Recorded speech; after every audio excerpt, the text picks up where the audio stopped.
Eu sou o professor Emeric e vou trabalhar a disciplina de Sociologia com vocês. No encontro de hoje, vamos abordar o livro de atividades, volume de número 6. Vamos fazer uma pequena revisão conceitual daquilo que foi estudado no volume de número 6. Nesse volume, foi estudado a formação da globalização econômica, ideias ou conceitos da globalização econômica no mundo sobre integração e interdependência, né? E as diferenças entre esses dois conceitos.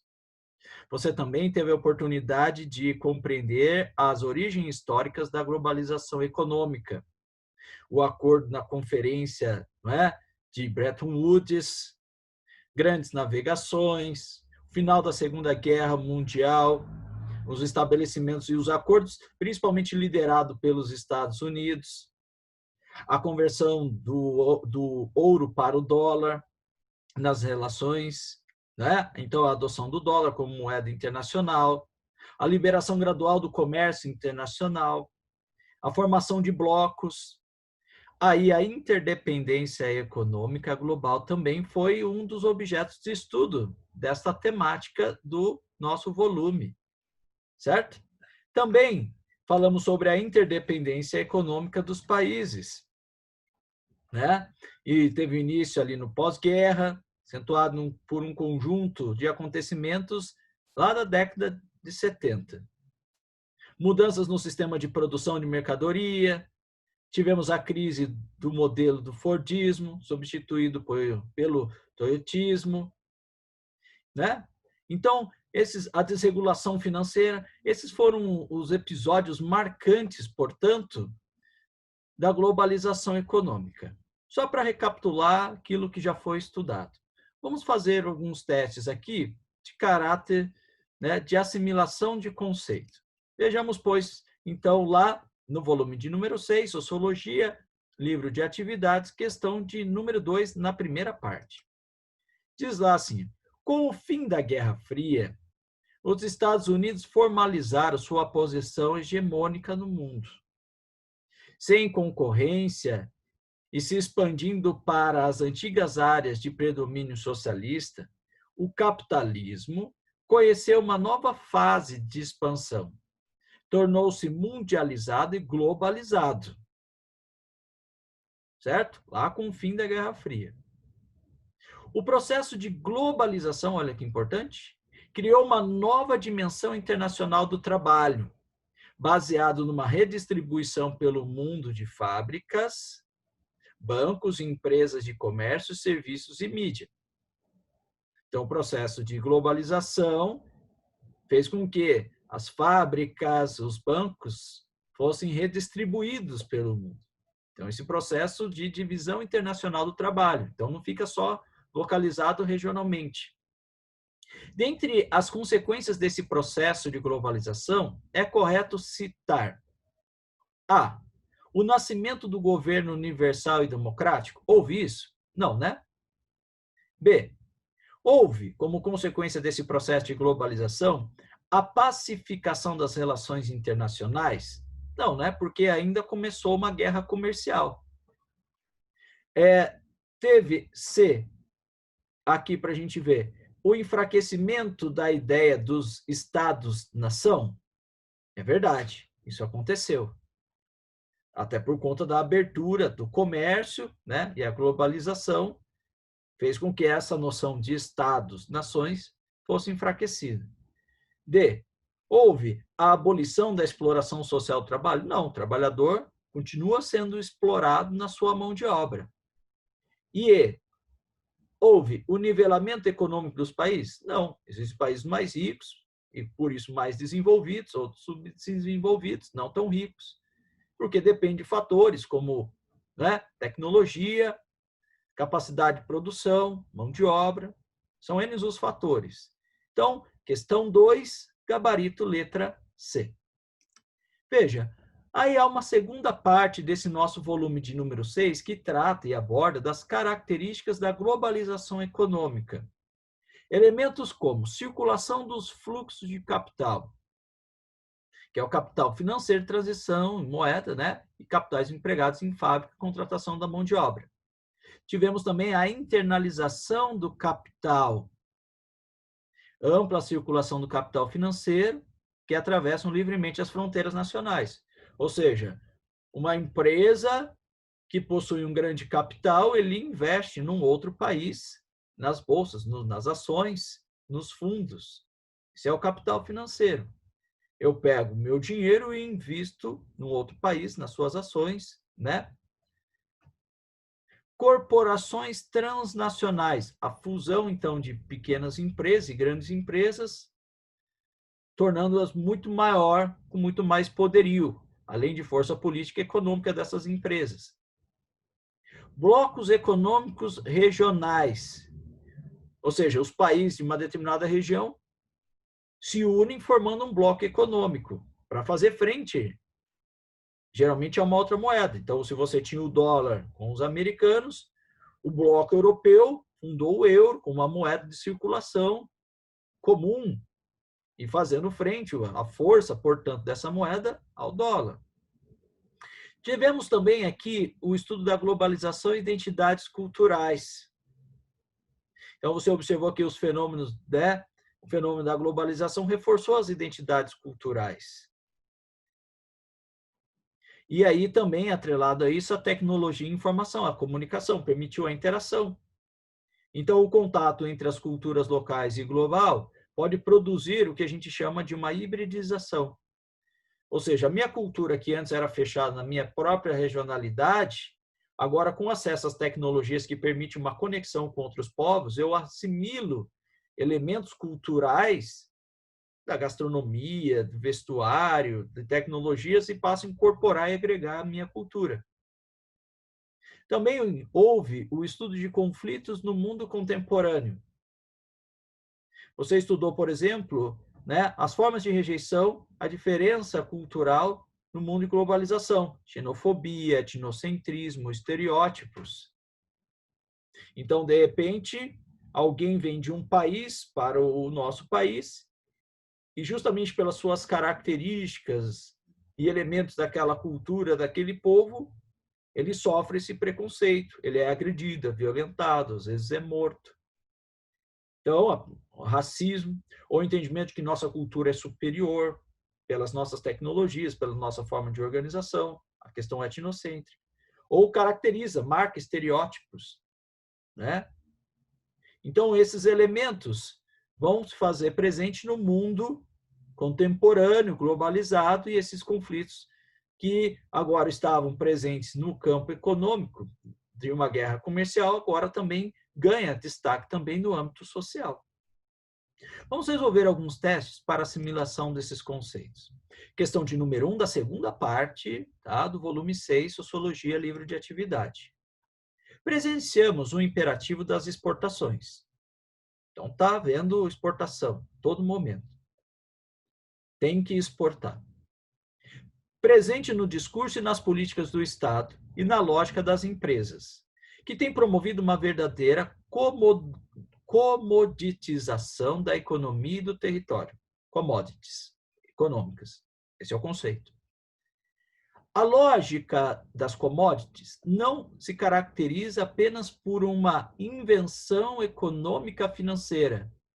A lógica das commodities, não é só uma invenção econômica e financeira, entendida como um produto primário ou semi-elaborado, produzido mundialmente, cujo preço é cotado nos mercados internacionais em bolsas de mercadorias.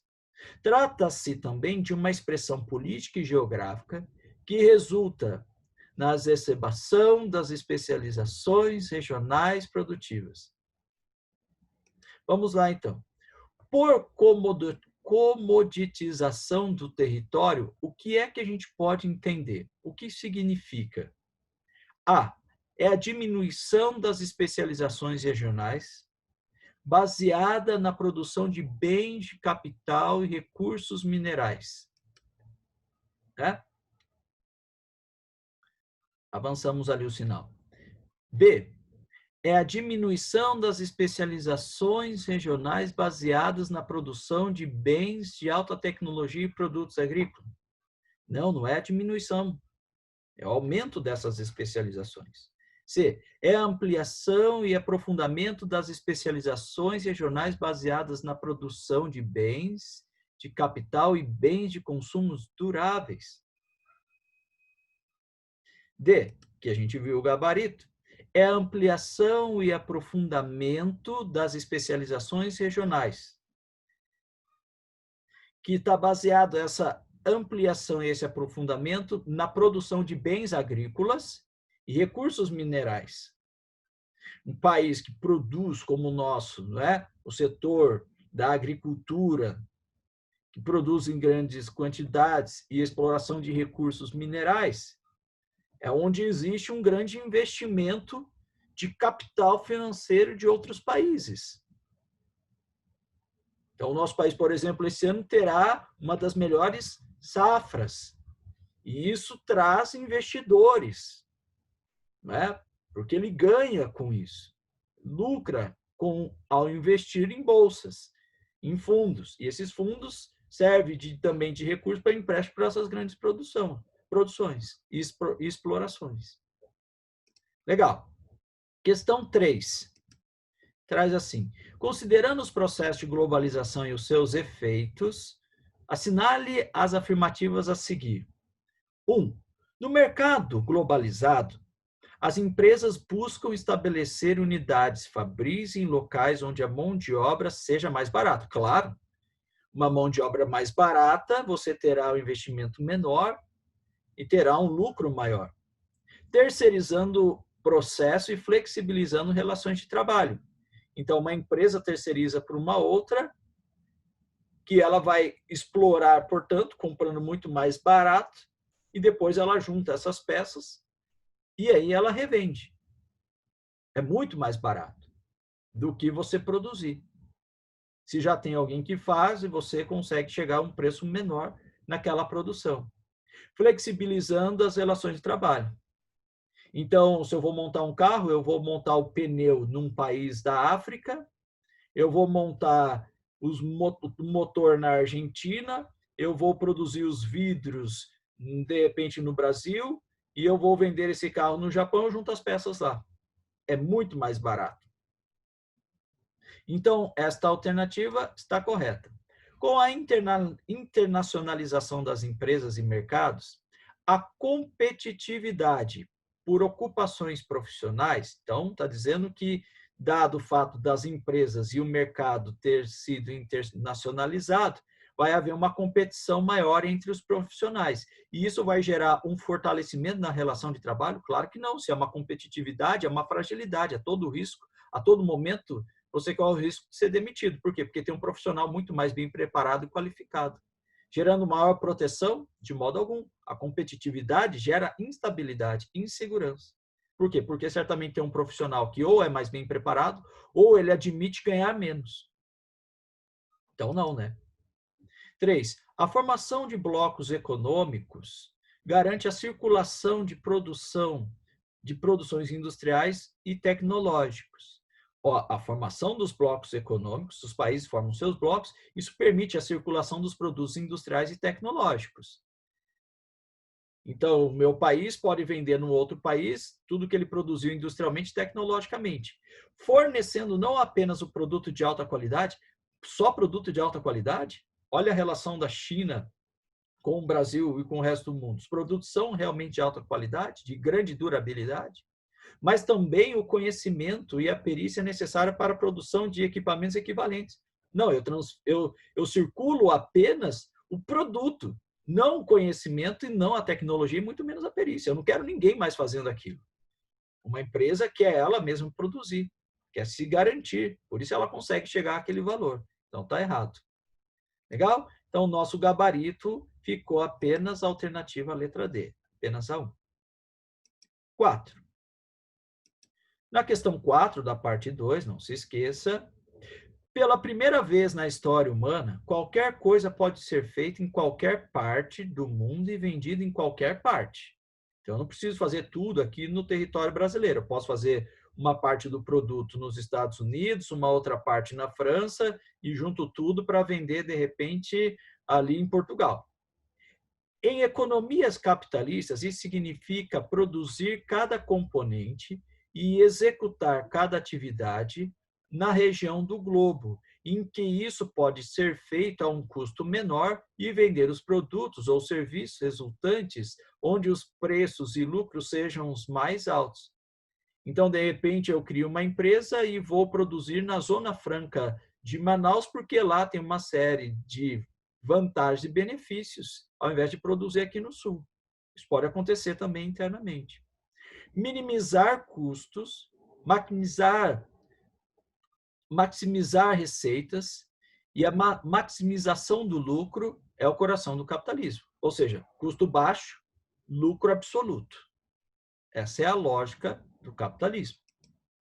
Então, diante disso, desse trecho, sobre a globalização econômica, vejamos o item 1. No contexto da globalização da economia, as empresas transnacionais visam minimizar os custos por meio da fragmentação da produção em diferentes partes do globo. Exatamente. Então, eu produzo um carro no Brasil, mas eu mando produzir o pneu num outro país, o motor no outro país, o vidro no outro país, depois eu junto aqui. Então, está correto. 2. Com a expansão do comércio internacional, porque isso é um benefício para as empresas e para as indústrias, para o comércio, porque você consegue vender para mais povos, então você aumenta a sua margem de lucro. Verifica-se a transferência de tecnologias, bens e capitais entre os países envolvidos e subdesenvolvidos. Não, você não transfere sua tecnologia. Você transfere o produto, resultado dessa tecnologia. Você não vai dar o conhecimento de graça para o outro produzir, ele para de comprar de você. Então está errado. 3. A globalização econômica tem fomentado o desenvolvimento tecnológico e propiciado a distribuição homogênea das informações para diferentes regiões do mundo? Não. Claro que não. Não vai ser distribuído igualmente. Não é assim. Depende de quem tem a capacidade de consumir e o que tem a capacidade de produzir e consumir. Então, o nosso gabarito da questão 4 é apenas a 1. Então, a alternativa é a letra A. Ok? Bom, espero ter auxiliado você com o volume de número 6 de Sociologia para assimilação de alguns conceitos desse nosso volume. Um abraço, até uma próxima oportunidade. Até lá.